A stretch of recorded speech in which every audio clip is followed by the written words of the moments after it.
So there's Rob, there's certain sort of checks and balances that franchisors would typically put in place. You know, when an applicant comes through, they need to be qualified. How do you qualify them? And there's lots of different ways of doing that. You can use psychometric testing a little bit further down the line. Obviously, you can take up references. I think one of my things that I used to do was actually go and visit them in their house. It tells you a huge amount about them, their family. Um, uh, they feel more comfortable because they're in their own premises. But it tells you a How you huge, do one thing is how you do everything. messy house, messy business.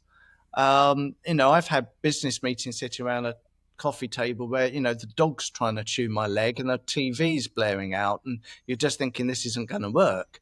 And it's an expense, but it's one worth really doing because it either really cements the relationship right at the very beginning, or it sort of turns everyone off and you're not wasting your time any further.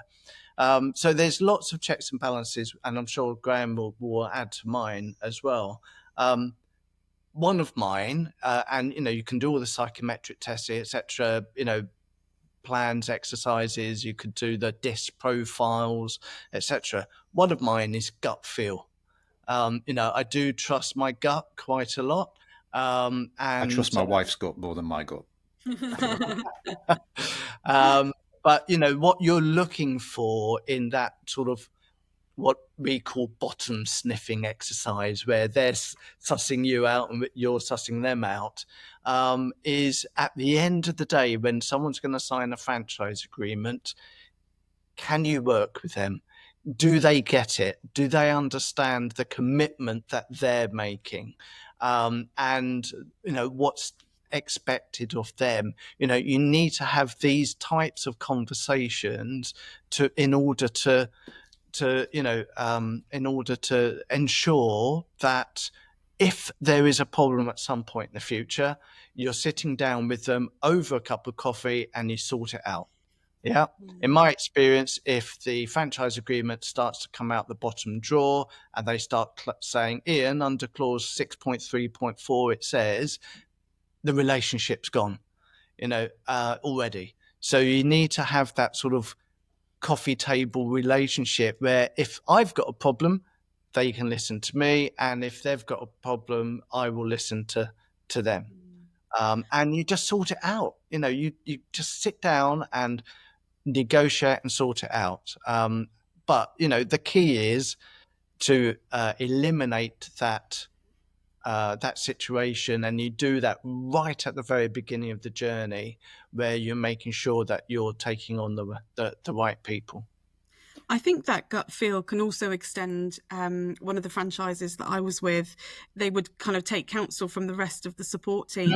So on open days and things, if we had a number of delegates come in and learn more about the business, it was an opportunity at the end to sit around the table with the rest of the team and just chat through who'd been in and how we, the individual conversations that we'd had. So you take wider counsel from the team as well. 100%, Claire. So at Riverford, on our discovery days, we all went into the field kitchen. There'd be sort of 20, 25 potential franchisees. We all sat down and had lunch, etc. It's all very pleasant, but actually under the radar, myself and my team were, checking out, who's sparking up conversation, who's talking naturally to people, who's sort of a bit shy and retiring. And who ask good questions as well. Exactly. As they've met the different departments. Yeah. How engaged they were. You're absolutely right. And the other check and balance we used to do is that a potential franchisee would go and spend a day with an existing franchisee, go out in their van, go and make the sort of 80 veg box deliveries that day, get to the hub at 6 o'clock in the morning. So they experience what a day in their life was. But also what I did straight afterwards was phone the existing franchisee and said, what do you think? How did they get You know, on? do you Yeah. think they would fit into the network? And that works all round. You know, that the existing franchisees feels valued, that we respect their opinion, you know, I get that great feedback, and you know, the potential franchisee goes out and experiences the real life situation. Letting the real situation be experienced, I think, and I think maybe this starts with the messaging and the positioning at the outset for Mm. getting the right people onto that day in the first place, but then not making out that it's something that it's not, and letting them speak to existing franchisees. Mm-mm. I think as well. I mean, there is a challenge around that as well. I have to say, because there needs to be some expectation management when we do that, along with introducing prospective franchisees to existing franchisees, particularly where there can be difference of opinion, and there can be there is a risk therefore sometimes that an existing franchisee may have a very valid opinion, and they may think that what, they're not necessarily right for the network, where other people do, and Mm. that's also a challenge, because if you then subsequently still through various means get to the point whereby yes, there are some challenges to be addressed, but you want to bring this individual into the network, the last thing you want to do is to leave your existing franchise network thinking that, well, you've asked me to give some feedback and actually you've not taken it on board. Yeah. They've So still joined. again, Yeah. yeah, but again, these things can be managed, and they need to be managed. But this goes back to my point about not knowing what you don't know, because it's so easy in franchising. It's uh, I'm going to say it can be easy to get it right, but it's really, really easy to get it wrong. Mm. And yeah, Yeah, I mean, you've just got to put these checks and balances in place, and you know, you've got to take a helicopter or a holistic yeah, view of all the different individual tick boxes that you want, or hurdles, as it were, that you want someone to you know, go through as a potential franchisee.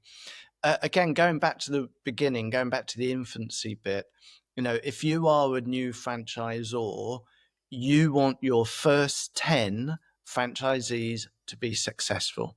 yes, Yeah. If you get 3 or 4 failures out of the first 10, then you're seriously compromising the rest of your journey. Think about it long term. Think about building value from granting franchise territories over a long term period, because if you're in it for the short term, you're going to fail. You know, you've got to make sure that those first 10 are absolutely flying, they're doing what they should be doing, and therefore proving the model. And out of that, you will gain a faster acceleration of growth yeah, than if you've lost 3 or 4 on the way. And you can point to your first 10, you know, you can build case studies around your first 10, and you can start giving the next 10 you know, more confidence that they're actually buying into and investing into something that's now proven Yeah. if you follow the model.